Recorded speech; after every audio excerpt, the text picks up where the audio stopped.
शिवानी की दो छोटी ननंद प्रिया और ज्योति थी। दोनों ननंद बेहद चालाक थी। ऐसे ही बारिश का मौसम शुरू हो जाता है। अब जब जब बारिश का मौसम बनता तो दोनों ननंद अपनी भाभी से मोमोज बनवा कर खाया करती। उनकी यही हरकत शिवानी की सास जमुना को पसंद नहीं थी। ऐसे ही रात को फिर से बारिश होने लगती है। बारिश का मौसम देखकर ज्योति, बाहर देख, मौसम कितना अच्छा हो रहा है। बारिश से पूरा मौसम भीगा पड़ा हुआ है। मैं तो कहती हूँ चल भाभी को फिर से बेवकूफ बनाते हैं और उनसे बाहर मोमोज खाने की जिद करते हैं। अरे रहने दे प्रिया, तुझे पता है ना, अगर माँ को पता चल गया तो वो फिर से गुस्सा करने लगेंगी। वैसे भी मोमोज खाने की लत धीरे धीरे हमारी बढ़ती ही जा रही है और बारिश के मौसम में बाहर जाना बिल्कुल भी ठीक नहीं है। अबे तू पागल हो गई है क्या? माँ का तो काम ही है बोलने का। और वैसे भी जब हम छोटे थे तब भी तो माँ हमें सुनाती थी ना, तो बस यही समझ ले कि माँ की तो आदत है। और वैसे भी एक कान से सुनो और दूसरे कान से बाहर निकाल दो। अरे पर फिर भी माँ गुस्सा करेंगी तो अच्छा लगेगा क्या? रहने देते हैं, हम कभी और खा लेंगे। पर अभी बारिश के मौसम में बाहर जाएंगे तो माँ हमें बहुत ज्यादा सुनाने लगेंगी। अरे तुझे किसने कहा कि माँ हमें सुनाएगी? माँ तो भाभी को सुनाएगी ना, क्योंकि भाभी तो हमारी भाभी माँ है, घर की बड़ी बहू है। और एक बड़ी बहू होने के नाते भाभी हमसे ज्यादा समझदार है। पर माँ को क्या पता कि भाभी भी हमारी तरह मोमोज की चटोरी है। बेचारी लालच में आकर हमारे साथ बाहर मोमोज खाने के लिए तैयार हो जाती है। हाँ, ये बात तो बिल्कुल ठीक कह रही है। चल ठीक है, भाभी को मोमोज के लिए बोल देते हैं। वो दोनों प्लान बनाकर शिवानी के पास जाती है और मोमोज खाने की बात करने लगती है।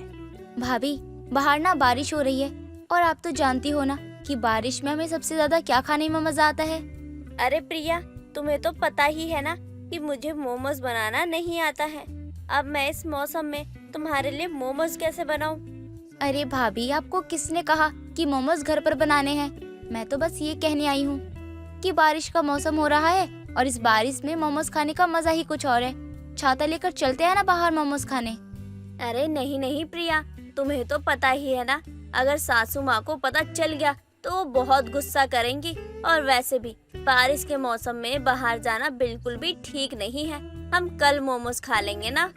क्या भाभी, अब आप हमारे लिए इतना नहीं कर सकती हो क्या?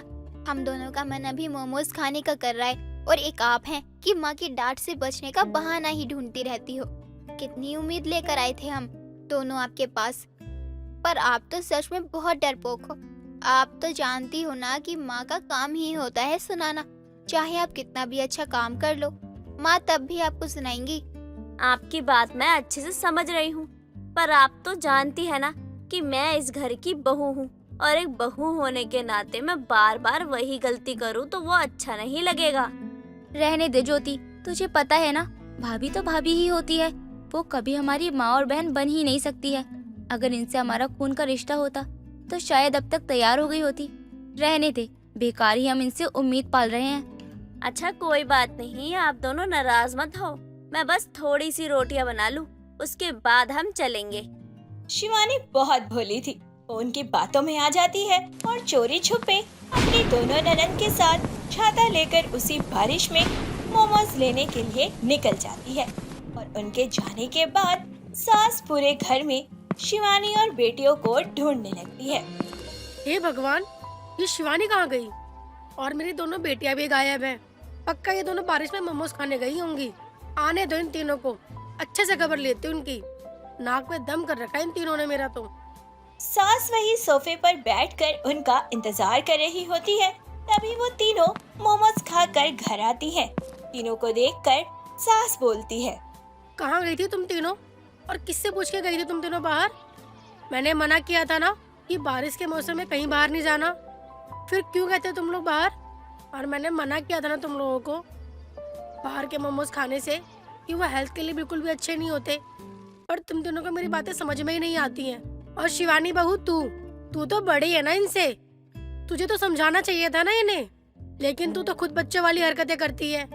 माँ, आप ही बताओ, अगर हम भाभी की बात ना माने तो इसमें आप हमें ही सुनाओगी ना? भाभी बहुत ज्यादा जिद कर रही थी क्योंकि भाभी को बारिश में मोमोज खाने बहुत पसंद है। ये बार बार मुझे कह रही थी कि प्रिया, मुझे मोमोज खाने हैं, इसीलिए हम दोनों इन्हें बाहर मोमोज खाने के लिए ले गए। अब तुम ही बताओ, इसमें हम दोनों की क्या गलती है? हाँ माँ, प्रिया बिल्कुल ठीक कह रही है। हम तो बस भाभी के लिए ही गए थे। अब भाभी हमारे घर की बहू है, इसलिए हम इन्हें अकेला भी तो नहीं छोड़ सकते थे ना। इसलिए हमें मजबूरी में उनके साथ बाहर जाना पड़ा। क्यों शिवानी बहू, तेरे मुंह में कुछ ज्यादा ही पानी नहीं आता है? और वैसे भी 50 बार तुझे एक ही बात समझानी पड़ती है। ये मुझे बिल्कुल भी पसंद नहीं है। कितनी बार मना किया है ना मैंने कि बारिश में बाहर जाकर मोमोज मत खाया करो, तुम लोगों के लिए बिल्कुल भी अच्छा नहीं है। और रही बात मोमोज की, मोमोज खाना अच्छी बात नहीं होती है, कभी कभी चलता है, पर तुम तीनों ने आदत बना ली है रोज रोज बाहर जाकर मोमोज खाने की। सच बताऊं सासू माँ, तो शायद मेरी ही गलती है जो मैं अपनी ननद की बातों में आ जाती हूँ। आज तक मैंने कभी आपको ये नहीं बताया कि कैसे मुझे मेरी ननद बेवकूफ बनाकर बारिश के मौसम में बाहर ले जाती थी, और आज इन लोगों ने कैसे सारी बात मुझ पर ही डाल दी। हे भगवान, सच कहा है किसी ने। प्रिया, भाभी तो भाभी होती है। देख कैसे हम पर झूठा इल्जाम लगा रही है। अरे भाभी, आपको शर्म नहीं आती क्या झूठ बोलते हुए? अरे क्या बिगाड़ा है हमने आपका जो आप हम पर ऐसे झूठे इल्जाम लगा रही हो? शिवानी उदास होकर कमरे में चली जाती है। ऐसे ही थोड़ी देर बाद ननन फिर से शिवानी के पास आती है और शिवानी से कहती है, भाभी, लगता है आप हमसे नाराज हो गई हो, पर भाभी आप तो जानती हो ना, अगर माँ को सच्चाई पता चल गई कि हम दोनों मोमोज के दीवाने हैं तो माँ हमें मार मार कर सीधा कर देगी और आपको 2-4 बातें सुनाकर टाल देगी, पर हमें तो गधों की तरह मारेगी। बस इसीलिए डर के मारे हम दोनों ने आपका नाम ले दिया। प्रिया, बात वो नहीं है, बात ये है कि मैं इस घर की बहू हूँ, और एक बहू होने के नाते मैं बार बार अपनी सास की बात को नजरअंदाज नहीं कर सकती हूँ। शायद इससे मेरी इमेज खराब हो रही है मेरी सास के सामने। अरे भाभी छोड़ो ना, थोड़ा बहुत झूठ तो चलता ही है। क्या बिगड़ गया इन सब से? आपके लिए कुछ ना बिगड़ा हो, पर मेरे लिए बहुत कुछ बिगड़ा है। मुझे अच्छा नहीं लगता बार बार सासू माँ को इस तरह से परेशान करते हुए। अगर आपको मोमोज खाना है तो आप बारिश बंद होने के बाद में खा लेना। और वैसे भी सासू माँ बिल्कुल ठीक ही कह रही हैं, रोज रोज मोमोज खाना भी अच्छा नहीं है। सास उन दोनों की बातें सुन लेती है और अपनी बेटियों को डांटते हुए बोलती है, अच्छा तो ये बात है, अब तो सच्चाई मेरे सामने आ चुकी है। तुम्हें क्या लगता है कि तुम बहू को बेवकूफ बनाती रहोगी और मैं देखती रहूंगी? शक तो मुझे पहले ही था, इसलिए मैंने तुम लोगों पर नजर रखना चालू कर दिया। आखिरकार तुम तीनों पकड़ी ही गई। माँ, हमें माफ कर दो। वो बस हम कभी कभी मोमोज के चक्कर में हम दोनों बहनें आपसे थोड़ा बहुत झूठ बोल देती हैं, और भाभी का सहारा लेकर हम हर बारिश के मौसम में बाहर मोमोज खाने के लिए जाया करते थे। वो सब तो ठीक है बेटा, पर अपने स्वार्थ के लिए किसी को गलत साबित करना, ये तो बहुत गलत बात है ना। तुम्हारे चक्कर में तुम्हारी भाभी को मेरे आगे शर्मिंदा होना पड़ता था। अरे कम से कम अपना ना सही, अपनी भाभी के बारे में तो सोचा होता तुम दोनों ने। दोनों बहनों को अपनी माँ की सिखाई हुई बात समझ आ जाती है और वो तुरंत अपनी भाभी से हाथ जोड़कर माफी मांगती है और फिर कभी अपनी भाभी पर मोमोज खाने का झूठा इल्जाम नहीं लगाती है। रेवती और शर्मीली पक्की सहेली थी और पड़ोसन भी थी। शर्मीली को इंग्लिश बोलने का बहुत शौक था। जब वो कहीं जाती थी तो हमेशा इंग्लिश में ही बात किया करती थी। उसे थोड़ी बहुत इंग्लिश बोलनी आती थी, जिसके चलते उसे अपने आप में बहुत घमंड था। एक दिन रेवती रसोई में चाय बना रही होती है, तभी शर्मीली आती है और कहती है, रेती, वेयर आर यू रेती? क्यों शोर मचा रही है? रसोई में ही तो थी मैं, आ जाती वहीं पर। Oh sorry, I didn't find you, where is your kitchen? मैंने तुझे कितनी बार बोला है कि मुझसे ये अंग्रेजी मत बोला कर, मेरे पल्ले नहीं पड़ती। अगर तुझे मुझसे बात करनी है तो ठीक से हिंदी में किया कर, वरना मत किया कर। अच्छा ठीक है, नहीं बोलूंगी। तू तो तुरंत गुस्सा होने लगती है। मैं तो बोलती हूँ तू भी इंग्लिश बोलना सीख ले, बहुत मजा आता है बोलने में। एक बार तू इंग्लिश बोलना सीख गई तो फिर तुझे हिंदी भाषा अच्छी ही नहीं लगेगी। मुझे जितना सीखना था मैंने सीख लिया, अब मुझे नहीं बल्कि मेरे बच्चों के बच्चों को सीखने की जरूरत है। मैं तो उन्हीं के साथ ही खुश रहूंगी, और जो मजा अपनी भाषा में है वो किसी और भाषा में कहाँ। जिसे अंगूर नहीं मिलते हैं वो यही कहता है कि अंगूर खट्टे हैं। नहीं नहीं, ऐसी बात नहीं है। जो चीज हमें आती ही नहीं उसे गलत सलत बोलकर लोगों के सामने अपना मजाक बनवाने से अच्छा है कि जो काम हमें आता है और जिसमें हम निपुण हैं वही काम क्यों ना करें। हाँ मेरी माँ, मैं समझ गई तू क्या कहना चाहती है। अब मैं जिस काम के लिए आई हूँ वो काम बोलूँ या तू मुझे ऐसे ही सुनाती रहेगी? हाँ बोल, क्या काम है तुझे? अगर तुझे अंग्रेजी में ही बोलना है तो तू बाहर जाने का रास्ता देख ले। हाँ हाँ ठीक है, समझ गई। मैं यहाँ तुझसे एक कटोरी चावल मांगने आई हूँ, क्या तू मुझे चावल देगी? अभी कल ही तो मैंने देखा था कि तेरा बेटा राशन लेकर आ रहा था, तो वो क्या चावल लाना भूल गया था? नहीं, मेरा बेटा सामान तो पूरा लाया है, लेकिन मुझे तेरे घर के चावल ज्यादा अच्छे लगते हैं क्योंकि वो गांव से आते हैं, उनमें मिठास होती है। ठीक है, तू यहीं रुक, मैं तेरे लिए चावल लेकर आती हूँ। रेवती इतना कहकर रसोई में चली जाती है और शर्मीली के लिए एक कटोरी चावल लेकर आती है।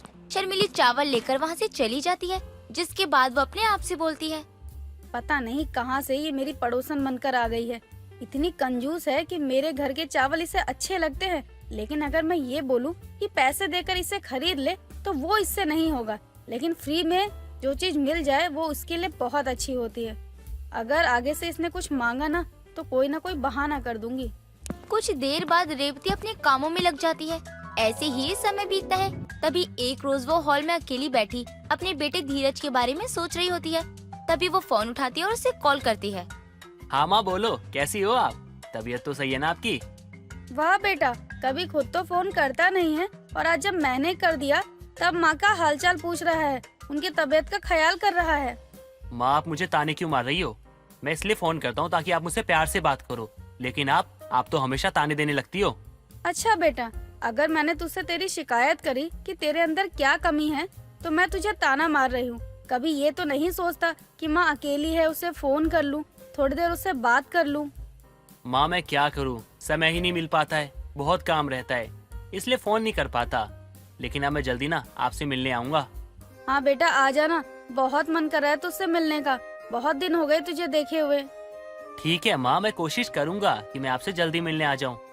धीरज इतना कहकर फोन रख देता है और रेवती रोने लगती है। तभी शर्मीली फिर वहाँ आती है और रेवती को रोते हुए देखकर बोलती है, रेवती, आर यू क्राइंग? तू फिर आ गई इंग्लिश बोल बोल कर मेरा दिमाग खराब करने के लिए। जा यहाँ से, अभी मुझे तुझसे कोई बात नहीं करनी। अरे तुम मुझसे गुस्सा मत हो, मैं इंग्लिश नहीं बोलूंगी, लेकिन मुझे बता कि तू ये रो क्यों रही है? आज मैंने अपने बेटे को फोन किया था, लेकिन उसने मुझसे ठीक से बात तक नहीं की। बड़े होने के बाद बच्चे कितने बदल जाते हैं। Revati, you don't cry, everything is fine. क्या बोला तूने?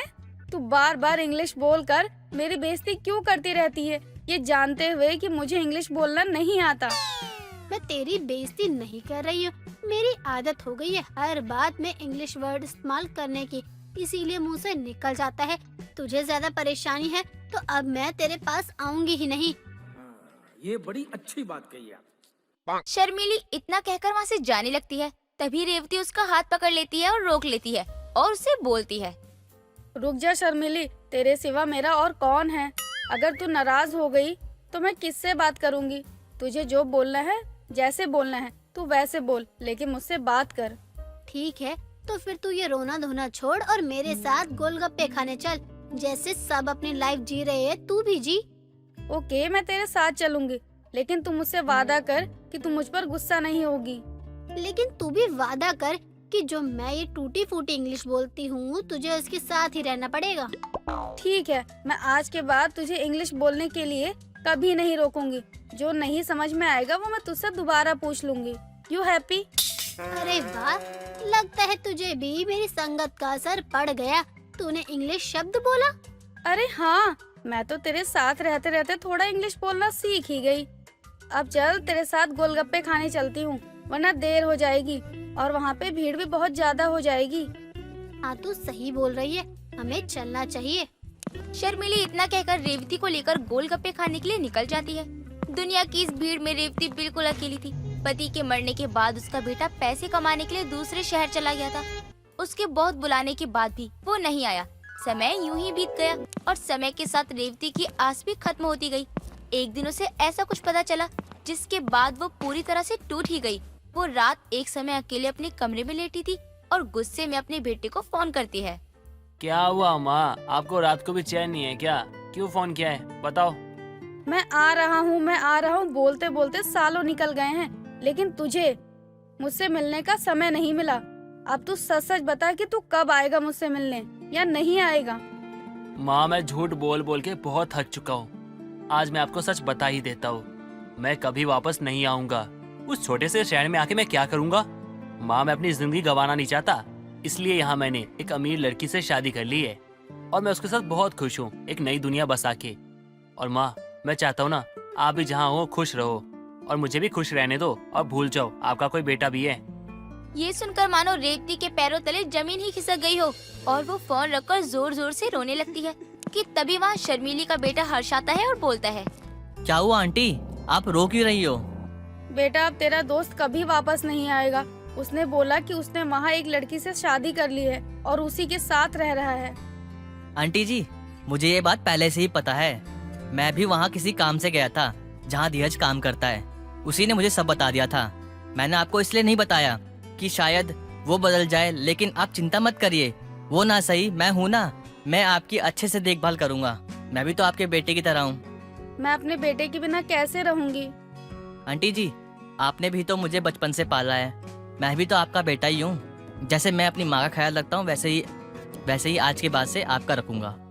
हर्ष रेवती को समझा ही रहा होता है कि तभी शर्मीली वहाँ आ जाती है और हर्ष को वहाँ देखकर बोलती है, मुझे लगा तू ऑफिस से नहीं आया, लेकिन तू तो यहाँ बैठा है। और अब तुझे क्या हुआ रेवती, तू आज फिर रो रही है?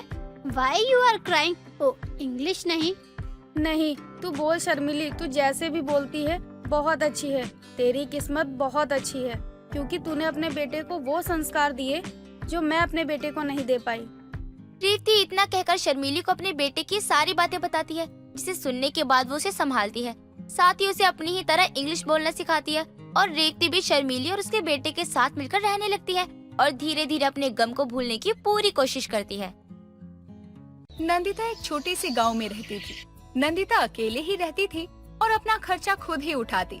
नंदिता ने अपना एक ढाबा भी खोला था जिसमें एक राजू नाम का लड़का काम किया करता। एक शाम नंदिता अपने ढाबे का सामान लेकर ढाबे पर पहुंचती है तो वहां पर उसका नौकर राजू ढाबे पर था, जो कि ढाबा संभालता था। नंदिता की गैर हाजिरी में। क्यों रे राजू, आज कितनी कमाई हुई? क्या मालकिन, कमाई तो दूर की बात है, मक्खी तक नहीं आती हमारे ढाबे पर। लेकिन सारे बर्तनों में कम ही खाना दिख रहा है। जब कमाई नहीं हुई तो इन बर्तनों का खाना कहाँ गया? अब जब मैं सामान लेकर आई थी तब भी एक आदमी जा रहा था। अरे मालकिन, वो तो रास्ता पूछ रहा था, वरना तो यहाँ कोई नहीं आता है। और ये खाना ये तो मैंने इतना ही बनाया था, और अगर ग्राहक आते तो और बनाता, आए नहीं तो कहाँ से बनाऊं? अच्छा चलो कोई बात नहीं, अब शाम हो गई है, खाना अपने घर के लिए पैक कर दो और थोड़ा मैं लेकर जाती हूँ, ढाबा बंद होने का समय हो गया है ना। नंदिता इतना बोलकर वहाँ से खाना पैक करके ढाबा बंद करती है और अपने घर चली जाती है। राजू अपने घर के लिए काफी सारा खाना लेकर चला जाता है। इतना सारा खाना और पैसे देखकर राजू की पत्नी खुश हो जाती है। आप इतने सारे पैसे और इतना सारा खाना कहाँ से लेकर आए?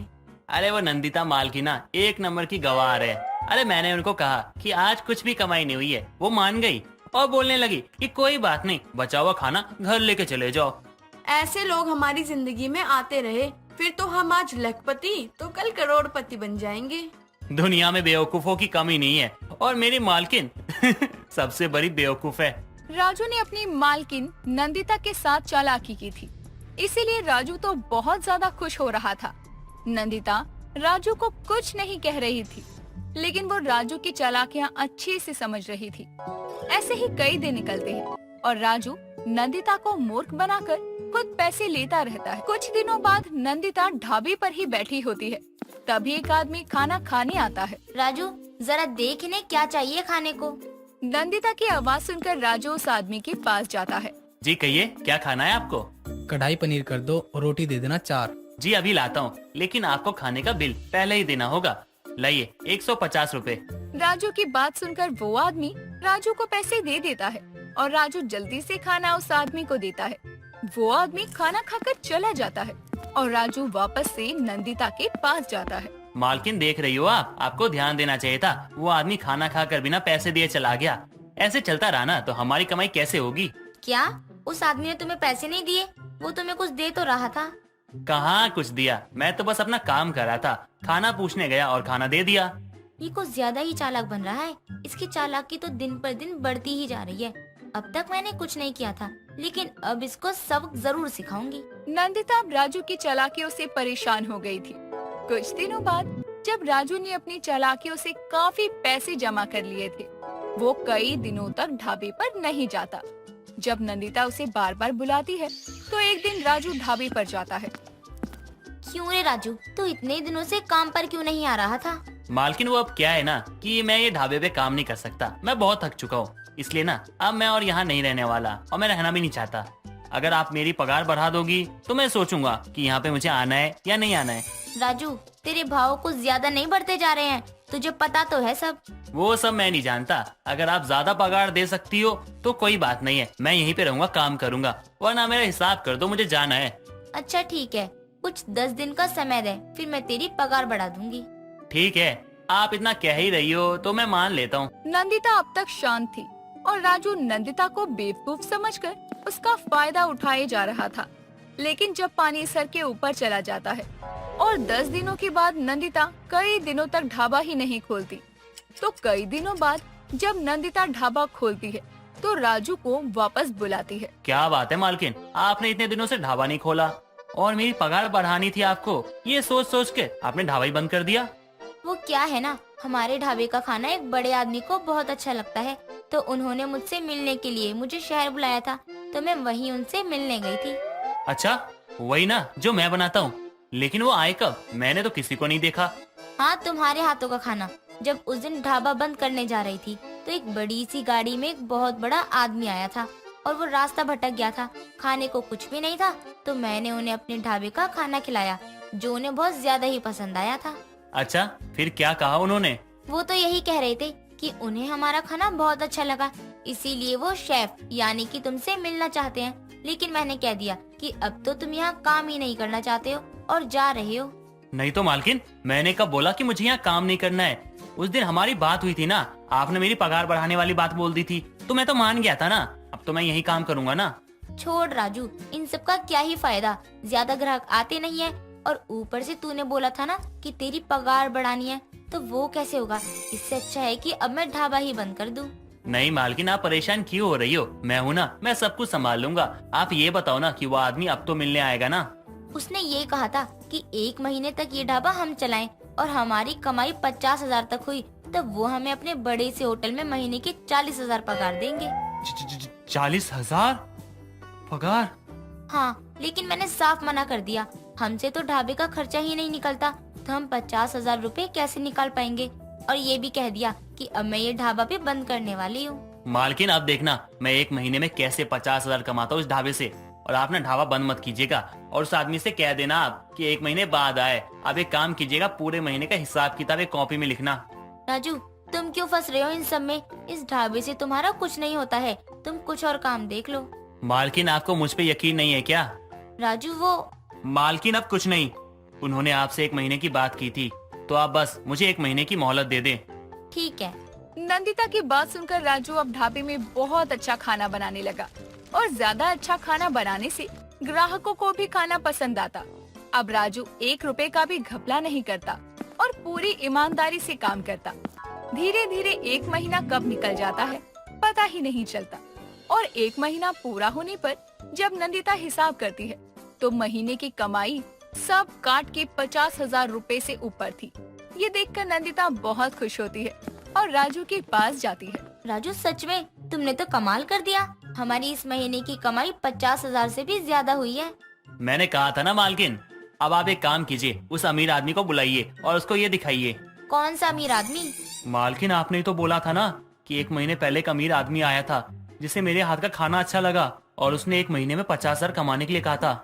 राजू, तुम्हारी चालाकी मेरी चतुराई के आगे ज्यादा देर तक टिक नहीं पाई। क्या मतलब मालकिन? यही कि जो तुम इतने समय से करते आ रहे थे ना ढाबे में घपलेबाजी, वो सब मुझे पता था और तुम अपना काम ढंग से करो, बस इसीलिए मैंने तुम्हें झूठ बोला। क्या? इसका मतलब आपने जो कुछ भी कहा कि वो आदमी आया था वो सब एक झूठ था? हाँ, सब कुछ झूठ ही था। लेकिन आपको पता कैसे चला कि मैं ढाबे में घपलेबाजी करता हूँ? राजू जी, आप इस ढाबे में काम करते हो और ये ढाबा मेरा है। अब तक तो मैंने कुछ नहीं बोला, इसीलिए नहीं कि तुम मुझे मूर्ख बना रहे हो, बल्कि मैं तुम्हें कुछ कहना नहीं चाहती थी। और देख लो, अब बस मेरी चतुराई से कैसे 1 महीने में इतनी कमाई हो गई। मालकिन मुझे माफ कर दो, मुझसे गलती हो गई। अब आगे से कभी ऐसा कुछ नहीं करूँगा। नंदिता की चतुराई से राजू का मुंह बंद हो जाता है और अब वो ईमानदारी से काम करने लगता है।